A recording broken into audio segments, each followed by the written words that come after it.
Fala pessoal, sejam bem-vindos a mais um vídeo do canal Interpretando a Física. Um ótimo ano pra gente e bora interpretar. Bom, estamos aqui com o Enem 2022, caderno amarelo, segundo dia de aplicação, e a primeira questão de física que aparece é a questão 92. Uma questão muito legal, puramente teórica, envolvendo colisões. Conservação de energia cinética, quantidade de movimento, que é momento linear. Bom, vamos começar lendo a pergunta da questão. Comparando as duas situações, como fica a força média exercida sobre o carro e a energia mecânica dissipada? Em um autódromo, os carros podem derrapar em uma curva e bater na parede de proteção. Para diminuir o impacto de uma batida, pode-se colocar na parede uma barreira de pneus.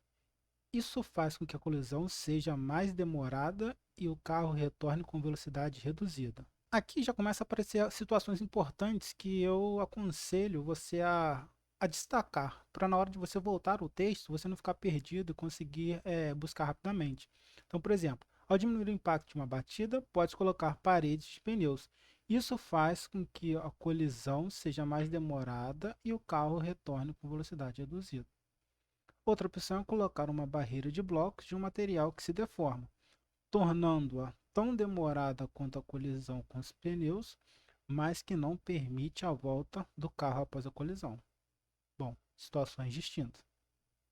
Comparando as duas situações, como ficam a força média exercida sobre o carro e a energia mecânica dissipada?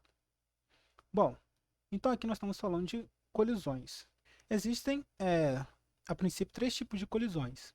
A totalmente elástica, onde a conservação da energia cinética ela existe, né? A velocidade elas são iguais, mas de sentidos contrários após a colisão. A parcialmente elástica, onde a conservação da energia cinética ela não existe, ocorre a perda da energia cinética. E a colisão é inelástica, onde os objetos que se colidiram, eles permanecem agrupados, não voltam.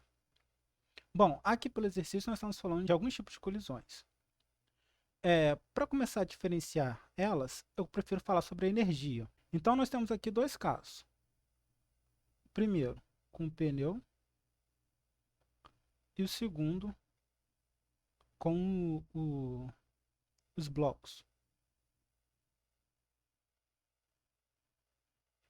Então vamos lá. Eu vou chamar A de antes e D de depois. Então a energia cinética para os pneus antes ela é maior que a energia cinética com a colisão dos pneus do que depois. E para o bloco nós temos aqui que ele não permite a volta do carro após a colisão. Então a energia cinética de antes ela é maior que a energia cinética depois da colisão. E essa energia cinética depois da colisão vale quanto? Zero. Porque se não permite a volta após a colisão, o carro parou ali. Então, a partir dessa análise, nós vemos que ele está perguntando a comparação das duas situações, como fica a força média exercida sobre o carro e a energia mecânica dissipada. Então, a energia mecânica dissipada, ela tem que ser maior aonde? Aqui, ó, na dos blocos. Porque ele tinha uma energia cinética antes e depois ela virou zero. Então, dissipou a energia cinética nesse caso. E aqui ela perdeu parcialmente, né? Dissipou parcialmente. Então, nós estamos procurando uma resposta que a energia dissipada foi maior com os blocos. Então, vamos ler a letra A. A força é maior na colisão com a barreira de pneus. E a energia dissipada é maior na colisão com a barreira dos blocos. Opa, essa aqui pode ser. Vamos marcá-la aqui. A força é maior na colisão com a barreira dos blocos. Ainda não vimos sobre a força. E a energia dissipada é maior na colisão com a barreira dos pneus. Não. Errado. Blocos e a energia dissipada é a mesma nas duas situações. Errado. Nós vemos que uma volta com velocidade menor e a outra ele não volta. Errado. A força e a energia dissipada é maior na colisão com a barreira dos pneus. Errado. Aqui está falando da força e a energia dissipada é maior na colisão com a barreira dos blocos. Opa, isso aqui pode ser também.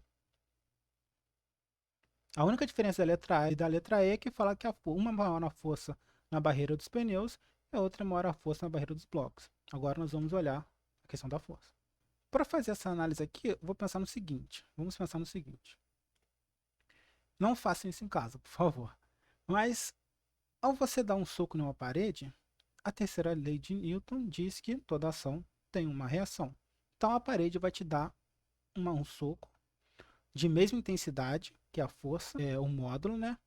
Na mesma direção, no caso assim, horizontal, mas de sentido contrário. No meu caso, eu dou um soco da direita para a esquerda e a parede me dá um soco da esquerda para a direita. Se eu aumentar a intensidade dessa força, a parede também vai aumentar a intensidade da reação que ela está dando. Mas vai chegar num momento que eu posso acabar colocando uma força que quebre a parede. O que acontece nesse caso? A parede não suportou ou não teve condições para poder reagir à mesma intensidade. Então, o meu soco foi maior que a intensidade que a parede poderia suportar e a deformou. Nesse caso, nós vemos que isso acontece na barreira de blocos, que ele fala que o material se deforma. Então, a força aplicada aqui, que o carro aplicou, né, a força trocada aqui entre os blocos e o carro aplicou uma força maior do que esses blocos poderiam revidar no carro. E aqui não foi falado na barreira dos pneus. Quando ele pergunta, comparando as duas situações, como fica a força média exercida sobre o carro?